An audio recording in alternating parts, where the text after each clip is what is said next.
So magandang gabi sa inyo mga kalahi, no? Ngayong gabi, magandang gabi sa inyong lahat mga kalahing Pilipino. Mayroon na naman tayong ihatid sa inyo, no, na isang balita, no, breaking news itong mga kalahi, dahil ito po'y nangyari doon po sa Timor-Leste, na kung saan po, no, yung kilala talaga, no, viral na isang kongresista na si nagngangalang Congressman Tibis, na siya kahapon mga kalahi ay dinakip siya, no, sa mga Timor-Leste police yata yun, o sa immigration din. Dinakip siya, no, hinuhuli siya sa kanyang bahay doon po sa Timor-Leste.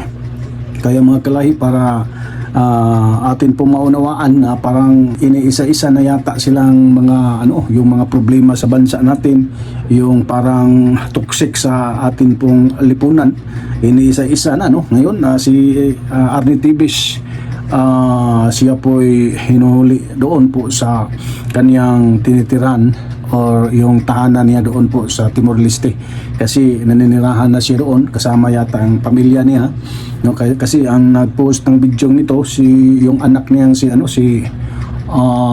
ba yung pangalan niyang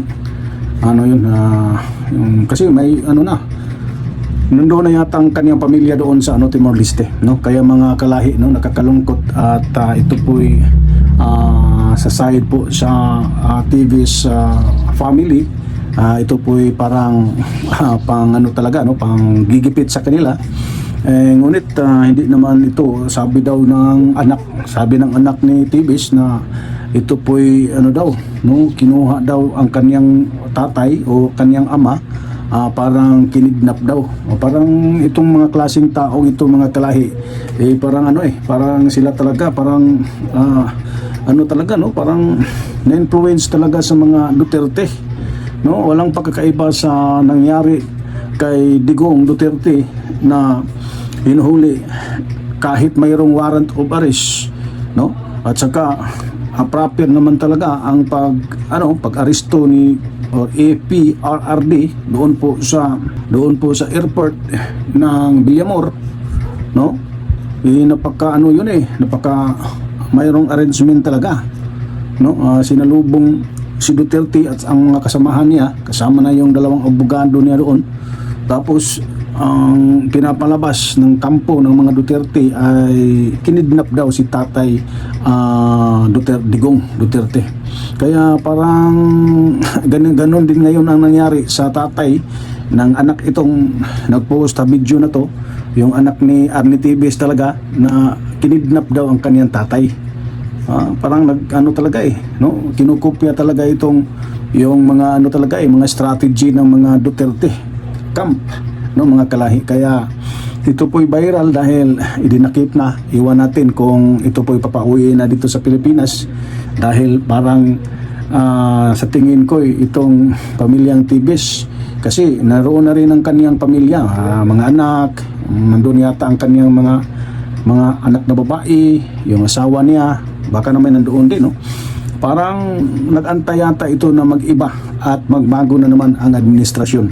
Baka na may makabalik itong mga kasabwat ni Arnie Tibis, ay saka pa siya uuwi. Pero ngayon mga kalahi, no, nakikita natin na ito po'y parang umaksyon na talaga itong taga immigration yata or taga Timor-Leste, dahil itong si DOJ Remulla talaga ay nagpasa talaga siya ng reklamo patungkol po, no, sa bagal na proseso para sa isang tao na na naisanang papauwiin ng ating gobyerno, itong si Arnie Tibis, mga kalahi. Ngayon mga kalahi, no, ipakita ko sa inyo itong maiksi lang video, kasi ang nagpost po dito mga kalahi yung anak ni Arnie Tibis. Panoorin ninyo mga kalahi, ito mga kalahi, ito lang mga kalahi. Sandali mga kalahi. Mga kalahi.